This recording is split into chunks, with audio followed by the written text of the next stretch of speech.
There seems to be very much a fear of being sidelined coming out of that country.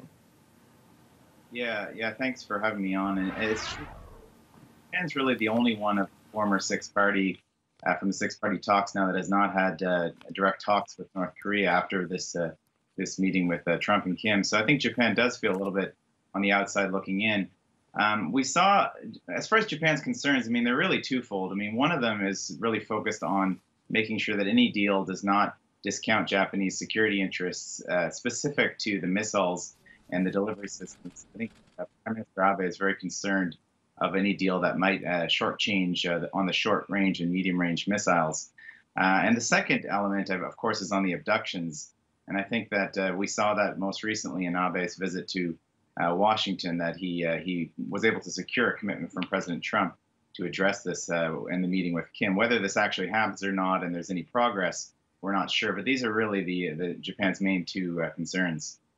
What would be the worst-case scenario, do you think, in your view, for Japan? Would it be a reduction or a removal of US troops from the Korean Peninsula? Yeah, I think what Japan is worried about any quick moves, and I think, you know, as they said, the Prime Minister Abe constantly says this, you know, we can't make the same mistakes that we've made in the past.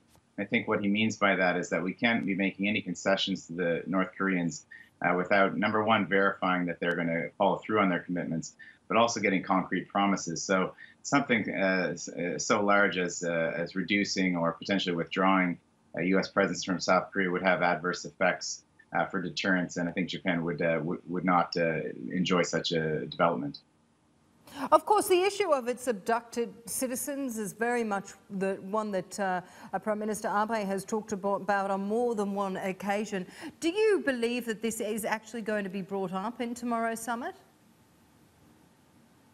Well, as you see, I mean, I think part of Prime Minister Abe's diplomatic offensive with the Trump administration, I mean, he's made so many visits and also phone calls, really is to kind of try to secure, which he has at multiple times now, at least an oral commitment to bring this up. So, you know, I believe that President Trump actually will address it.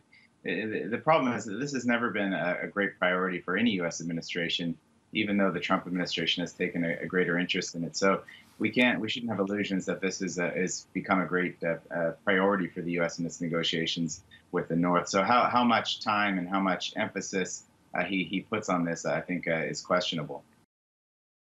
Still watching? Perfect. Click here to watch another great video from CNBC International.